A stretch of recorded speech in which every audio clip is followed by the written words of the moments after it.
My dear brothers and sisters here at Holy Cross, we continue our series on Paul's letter to the Romans with chapter 3, verses 29 through 31.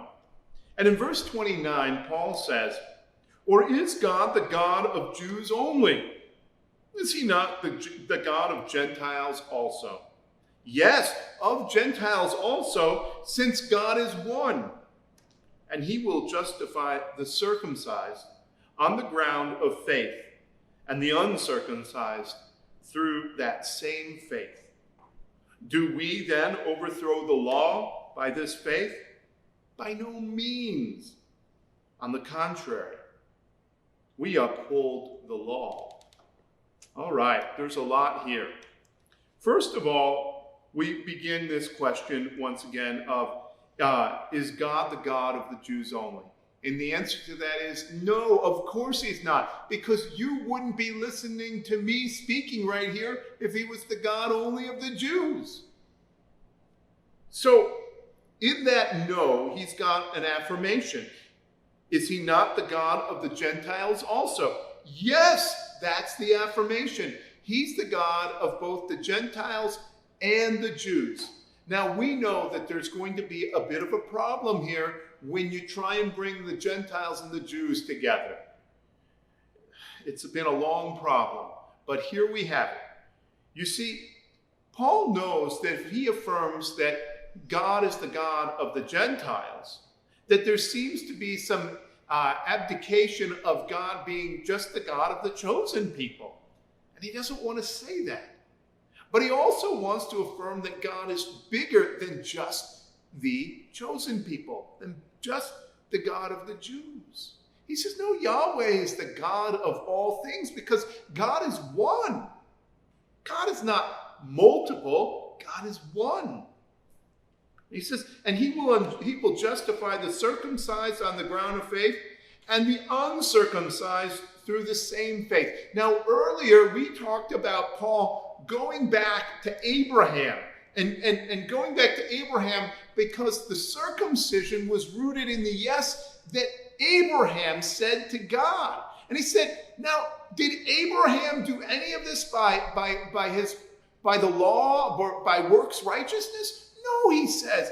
Abraham did it because he just said yes to God. Abraham got up out of the land between the rivers Tigris and Euphrates, and he came to the promised land. Abraham was circumcised because he said yes to God. Abraham did all these things because all he did was say yes to God. Now, it wasn't just a yes that said, yes, God, I believe in you. It's not as though Abraham made a choice between being an atheist and a theist. No, Abraham said, I believe you, God. I believe you, that you are leading me. I say yes to you because you know me and I know you. The yes that Abraham offered was a personal yes. A yes in which God knows Abraham as an individual, Sarah as an individual, Isaac as an individual. So what does that have to do with us? What Paul is saying is this: God knows you in and through Jesus Christ. You see, look, he didn't go find the 10 or 12 smartest guys in the world and have those be the disciples. They were just ordinary, normal, regular guys. And God knew those disciples because Jesus called them by name. And they knew Jesus.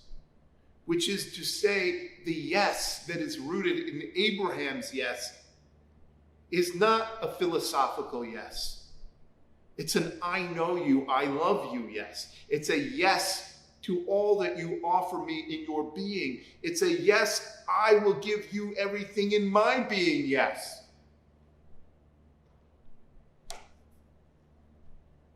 Now, when he says, what are they justified by, these Gentiles or these Jews? Both the Gentiles and the Jews are justified in and through faith. See, he says, look, the Jews aren't justified because they followed the law better than anybody else. And the Gentiles aren't justified by the works they do. We are all, Paul would say, justified by our faith. That personal yes, that hot yes, that yes that says, I know who you are. I offer myself to you. That is the yes that we are justified by. By the yes that is personal that God offers us, and the yes that we have to God that is personal to God. Yes, God, we know you are the God of the living. Yes, God, we know that you know our name in and through Jesus Christ. Yes, God, we know that you are for us because you know us and love us and care for us. That is the faith that the Gentiles and the Jews are rooted in. What Paul would say is, doing a list of things that pleases somebody does not make you known. Doing things that purify you before the altar do not make you known. Do not allow you to cry out to God, yes, Lord, yes. Paul goes down on further in verse 31. Do we then overthrow the law by this faith? By no means. On the contrary, we uphold the law. So remember what Jesus said. Remember what he says. I did not come to overthrow the law. I came to fulfill the law. In other words, everything you need to know about the law, you will learn by following Jesus Christ. As we talked about in the previous video, hey, look, if you do the two most important things, love God with all your heart, mind, soul, and being, and love your neighbor as yourself, you will indeed fulfill the law as Jesus fulfilled the law when he did those two things. The law is not overturned. The law finally is lived into as it needs to be lived into. In other words, we don't abolish all the things of the law. We fulfill the law, not by doing each and every little tidbit of the law as though it were that little jot or tittle that was important. We fulfill all of the law by love and by faith and by grace. As Paul says earlier, yes, circumcision is important, but it's the circumcision of the heart that's important. It's the circumcision of all of that stuff that insulates us and pushes us away from the love of God.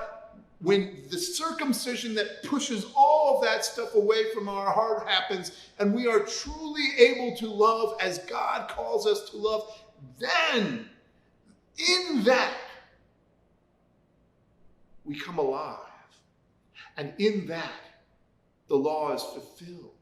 That is why Jesus says, I'm not overthrowing the law, I'm fulfilling the law.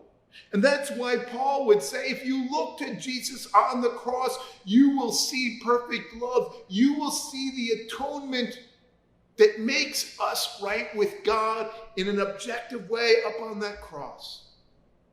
And when we say yes to the love on that cross, that is that blood being made real in us subjectively. My dear brothers and sisters, here at Holy Cross, amen, and God bless.